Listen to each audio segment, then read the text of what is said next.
Cowherd, does Harden deserve to be the second unanimous MVP? Not really to me. I mean, he's a great player, but we're not giving it any context. We do get the coaches Mike D'Antoni, and the Phoenix Suns won 60 games and had Steve Nash, who was elevated, and then could never really finish it in the playoffs. Like, we know Mike D'Antoni made Chris Duhon look good. For a month and a half. Not this good. Well, no. Yeah, this isn't good. No, Chris Duhon's incredible. A marginal NBA player looked good. Jeremy Lin took the league over for a month. Like, this is Chip Kelly.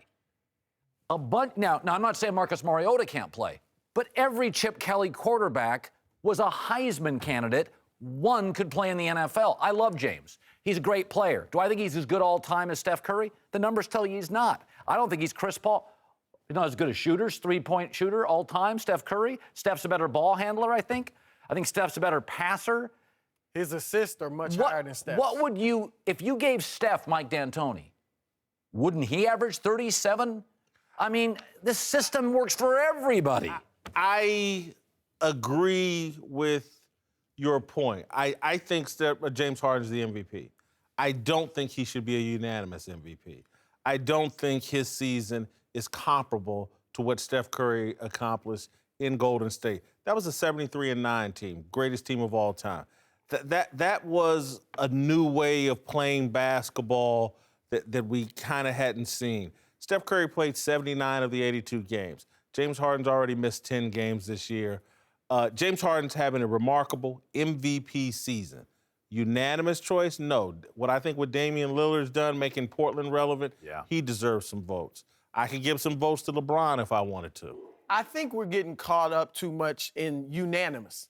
Like, it's only happened once, but Steph Curry, Steph Curry was not the first guy that should have been unanimous. LeBron should have been unanimous years ago when Carmelo Anthony got one vote. There are many other players, a Magic, a Bird, a Kareem, a Jordan, who should have been unanimous. I think now there's more of a consensus in the media because of the internet. We see what everybody writes. So now there's more of a consensus in what an MVP is. You don't want to be the crazy guy who votes somebody else. And it's gonna, like, your wins are, we know now, everybody feels like you have to have a high number of wins unless there's some type of statistical anomaly like Russell Westbrook last year.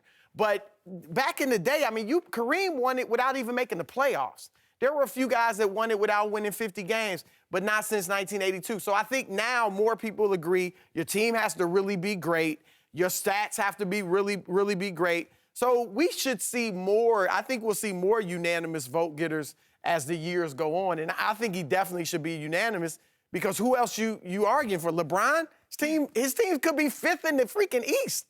You know? I think he should be the MVP, but I don't think he should be unanimous. And Colin, I'm actually going to tell you, I think LeBron deserves some votes. I think Damian Lillard deserves some votes. I wouldn't be surprised if Anthony Davis got a vote or two. I think they all do. But I want to point this out. From the beginning of the year, I said when everyone else was saying Chris Paul and James Harden, they're not going to get along. They both want to have the ball in their hands. I thought this was going to work from the very beginning. It's two guys who I could see saying they couldn't win on their own, but they're going to come together. They have to put aside their egos if they ever want to win anything. And I think that's one of the great things about James Harden this year is that he was able to really perform very well alongside Chris Paul, and his numbers have been consistent. And when I think of MVP, that's what I think of. Do you elevate your team, and have you done it consistently all season? How do you justify Lillard over Harden, voting for Lillard? Because he doesn't play in a system that is totally Chip Kelly driven.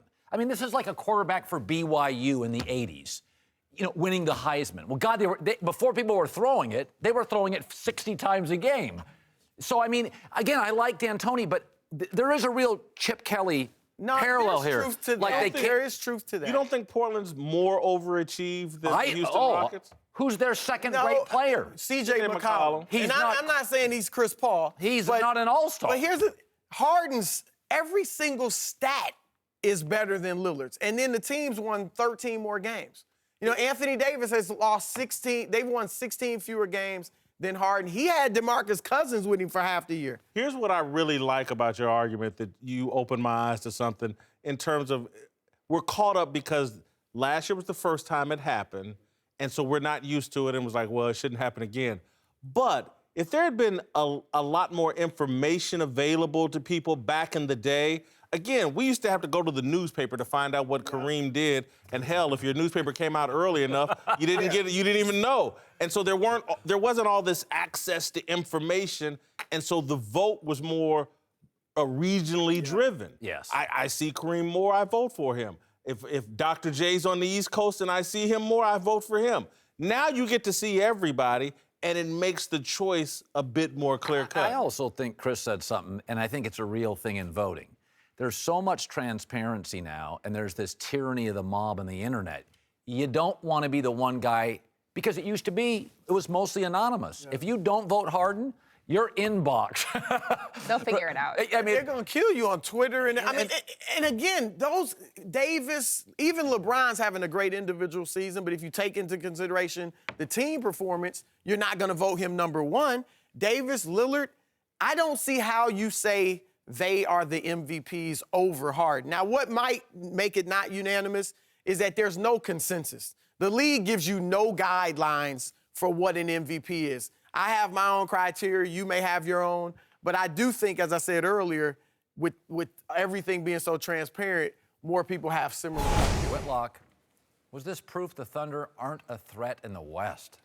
They're inconsistent. And that loss is inexcusable. You left out the fact that Westbrook missed a crucial free throw. He made one of two that kind of opened the door, made it a 5-point game. Then they come down and hit the three. And then Carmelo does what old Carmelo does. And so, yeah, I left last night's game going, damn it, I just can't trust them. I mean, they'll get up for the great teams. Hey, we're going to beat Toronto and make a point. And then here comes Boston limping in there without Kyrie. You got to take care of this business. This game should have never been close. Steven Adams, again, one night he's 10 of 13 from the field. I think last night he shot 7 times, once in the fourth quarter. This team has an identity crisis game to game. You know, football and basketball have a similarity. Baseball too, most sports. There's talent, and then there's situational. Atlanta, the Falcons, I thought had more talent than New England. New England was better situationally. That's why New England keeps winning. It's not a talent thing. They're very good. That's the difference between Brady and Matt Ryan. Their numbers can be very similar. One's historically great situationally. One isn't as great. Russell Westbrook is great. He's dubious situationally. This team's lost 11 double-digit leads. That's not because they're not talented. It's because late in games, this is why Kevin Durant left. Situationally, Westbrook worries me. He's the world-class quarterback. He's A-Rod. I don't trust him in the playoffs, but I know he's more talented than Jeter. Jeter was better situationally. So when I watch Russell, I'm like, I don't doubt he's great. But last night he took a 3 with the ball, leading by 3. He's the worst three-point shooter in the league. That's what Boston was hoping he would do.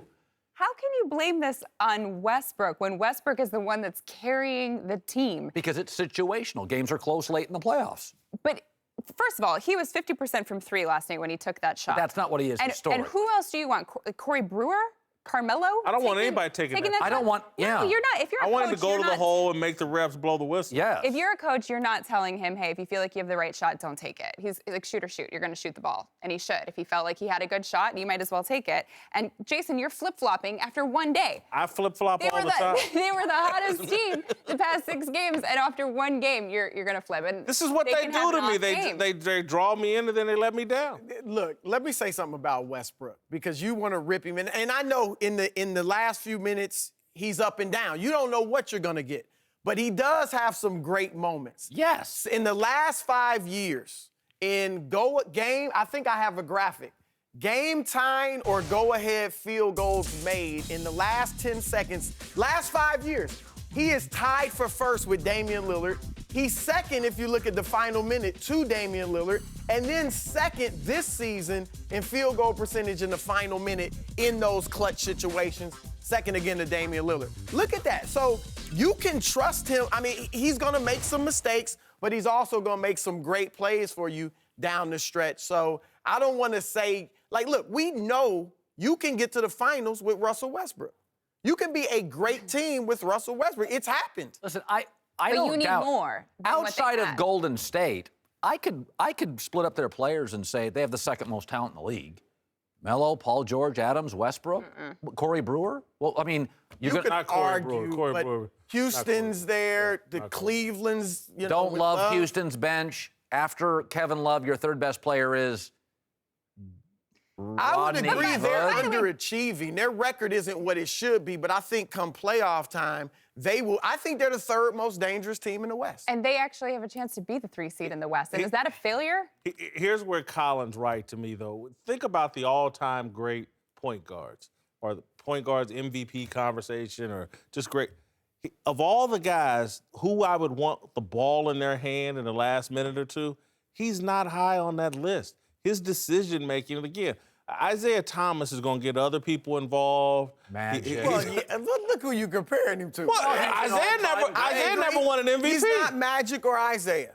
He's not Chris not Paul. Steph. I would rather have the Chris ball in Paul Chris Paul. has had more bad moments in the clutch in the playoffs than Westbrook I has. trust But I we're just putting feel- everything on Westbrook. It's not just Westbrook's fault. Nobody's saying it's just Westbrook's fault, but his usage, to some it's his degree. ball late. It's his team. It's Tom Brady's team late. It's Matt Ryan's team late. It's Cam Newton's team late. But who are the alternatives? They got some Paul George is an all-star. Carmelo's a Hall of Famer. Do you count on Paul George and Carmelo right now? Yeah. Right now? They're shooters. Paul George I mean, is they're playing- shooters. Rather than that three-pointer he took, the guy needs to go to the hole and make him blow the whistle and go to the line and By the knock way, down your free he's throw. a 78% career free throw shooter. By the way, he's great at drawing fouls. Yeah. All I'm saying is Boston, you know what sometimes Westbrook is? He's a great pilot at 33,000 feet.